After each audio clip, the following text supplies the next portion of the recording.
In 2003, Arianna Huffington was facing rejection on a scale that would have crushed most writers and ended their careers permanently. Her second book had been rejected by 36 different publishers, a devastating and humiliating blow to an author who had already achieved significant success with her previous work and had been celebrated in literary circles. She had also run for governor of California in the historic recall election and received less than 1% of the vote, a very public humiliation that played out in the national media and made her the subject of ridicule and criticism. Many people in her position would have retreated from public life entirely, accepted that their moment had passed, and faded quietly into obscurity to nurse their wounds. But Huffington was not most people and refused to be defined by her failures. She had learned something incredibly valuable from her political campaign: the transformative power of the internet to reach people directly, bypassing traditional media gatekeepers who had controlled the flow of information for generations. She decided to apply that crucial lesson to her next venture in a bold and innovative way.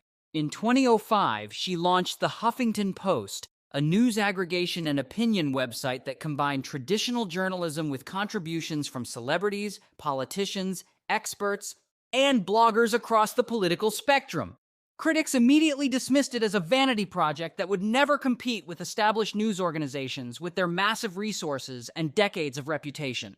But Huffington understood something they didn't. The internet was fundamentally changing how people consumed news, and there was a massive opportunity to create something new that met the needs of the digital age. The Huffington Post grew rapidly, attracting millions of readers and becoming one of the most influential news sites on the web, eventually winning a Pulitzer Prize for its reporting. In 2011, AOL acquired the Huffington Post for $315 million, making Huffington editor-in-chief of a major media empire. But she wasn't done yet. In 2016, she stepped down to launch Thrive Global, a company focused on ending the burnout epidemic and helping people live healthier, more productive lives based on her own experience with exhaustion.